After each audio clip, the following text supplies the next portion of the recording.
Welcome. Today's mindfulness topic that we'll consider is stillness.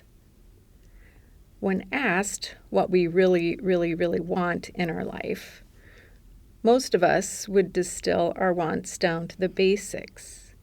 We want happiness, ease, stillness, contentment, health, peace, joy.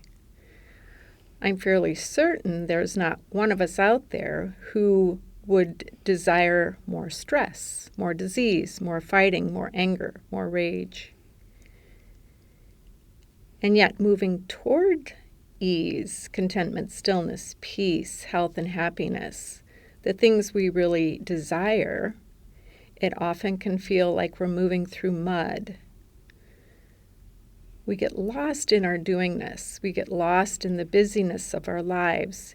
And the doing and busyness that we fall prey to is in the hopes of finding happiness, stillness, and so it becomes a never-ending cycle of striving.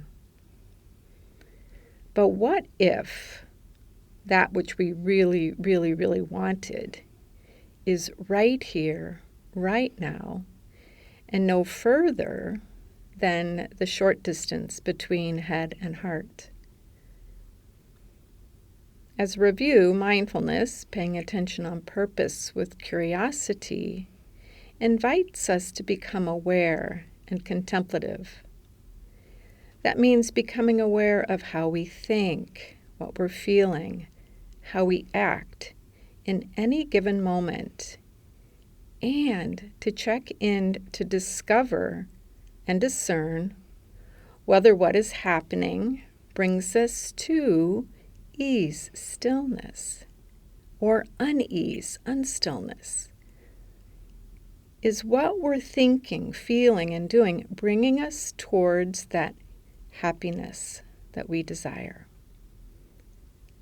For example, when it's noticed that the mind is filled with thoughts of worry, awareness and a brief contemplation can inquire, is this worry bringing stillness? If the answer is yes, then no worries. Keep doing it. Keep worrying. If the answer is no, what shift in perspective is being called for to create a new mental frame?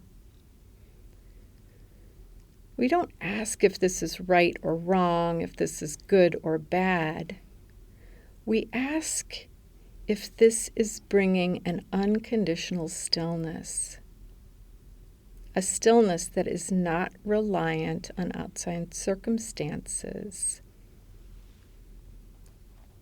Many wise individuals and wise texts know this and have shared this.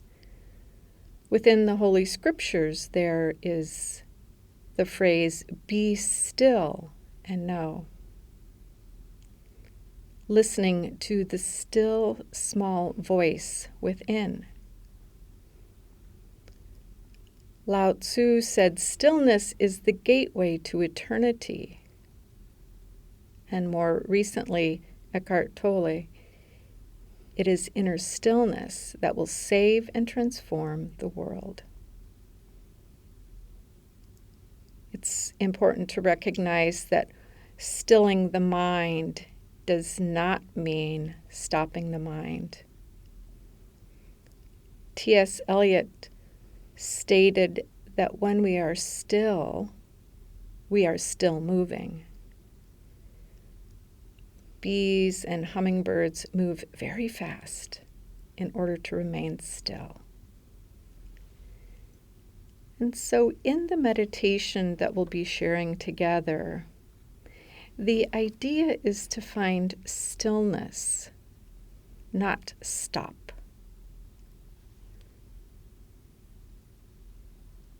Robert Frost said, "We dance round in a ring and suppose, but the secret sits in the middle and knows."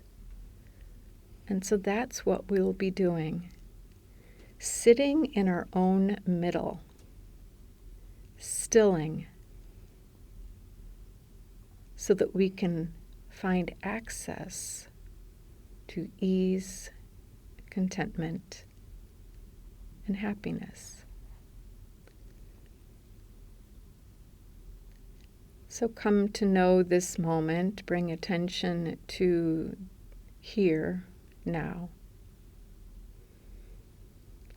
Shift and settle and move the body until there's a posture that brings a sense of stillness. For when the body stills, the mind begins to still.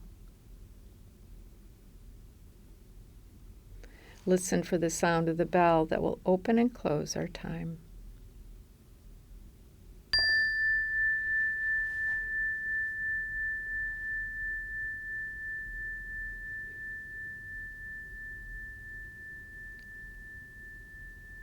As you sit in stillness, as you sit in the center, begin to know, begin to notice. Notice the feet planted on the earth.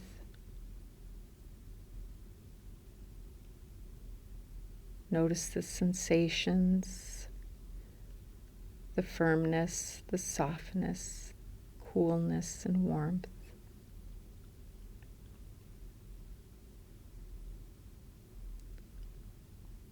Notice and know the seat in the chair.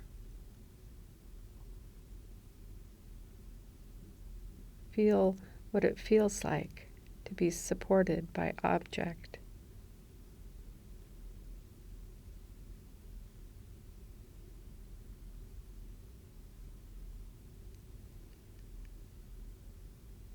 Bring attention to movement within the stillness.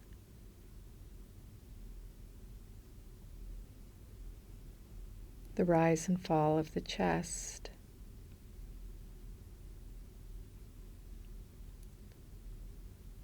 Expansion, contraction of belly.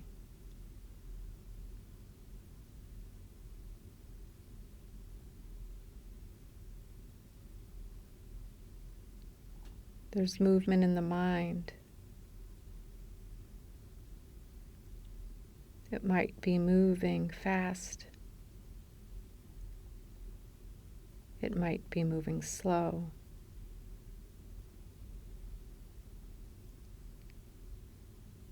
But just like the bee or the hummingbird,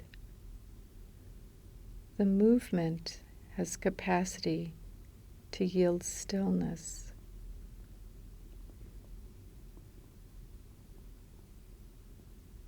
Be still and know.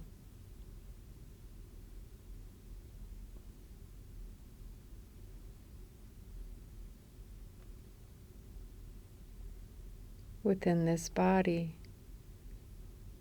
blood is circulating.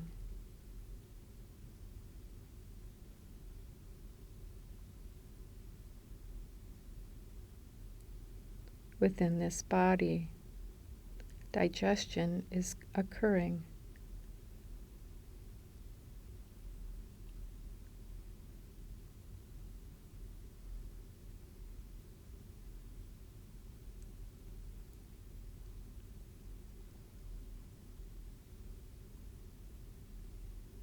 Simply allow the paradox of stillness and movement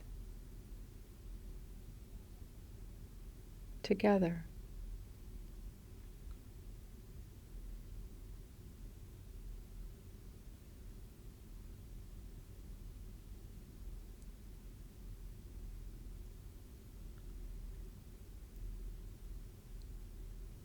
Inquire, is this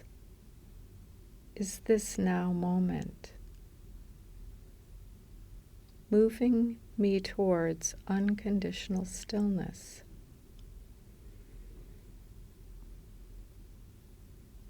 Not analyzing, simply feeling from the space of the heart.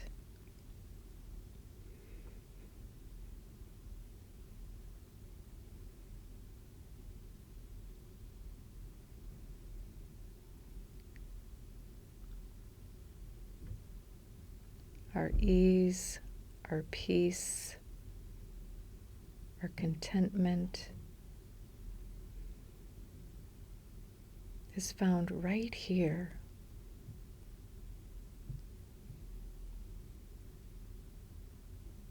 We don't dance around the ring and suppose our happiness, but we sit in stillness in the middle and know.